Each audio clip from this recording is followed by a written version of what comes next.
1 লাখ টাকা পর্যন্ত ছাড়ছি, মানে সব খরচ বাদ দিয়ে। এরা কাজ শেষ হয়েছে এই সময় ভাত আনছে, ঠিক আছে দাদু?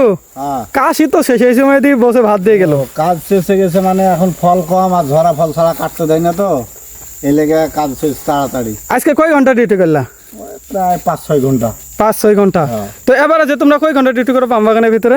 ওই এভারেজে ওই 5-7 ঘন্টা এরকমই হবে এভারেজে। তো 5-7 ঘন্টা ডিউটি করে বর্তমানে তো কিরকম বেতন আসতে পারে এই মাসে? বেতন তাও 3-এর উপরে আসার হিসাব আছে। 3-এর উপরে, যাক আলহামদুলিল্লাহ। 3,000 হলে বাংলা টাকা কত হইতেছে? প্রায় 90,000। 90,000 টাকার মতো 5 ঘন্টা ডিউটি করে, তাই না?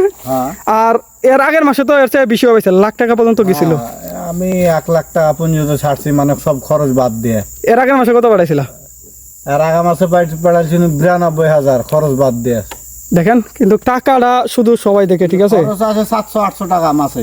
আর কতটা পরিশ্রম করা লাগে পাম বাগানের ভিতরে এই 5 ঘন্টায়, তাই না? অন্যান্য যে কাজগুলো আছে এই কাজের চেয়ে কিন্তু তোমার পাম বাগানের কাজগুলো অনেকটা পরিশ্রমের, অনেকটা হার্ডের, তাই না? খুব হার্ড কাজ। এই যে তুমি 5 ঘন্টা কাজ করলা, অন্যান্য সেক্টরে তুমি যদি 10 ঘন্টা কাজ করতা এই পরিমাণ কষ্ট হইতো না। না না না না। তাই একটু বেতন বেশি। আর পাম বাগানের কাজগুলো বেশিরভাগ কন্ট্রাক্টের হওয়ার জন্য আপনি যত ফল কাটেন তার উপরে কিন্তু বেতন আসবে, তাই না? আনলিমিটেড ইনকাম করতে পারেন।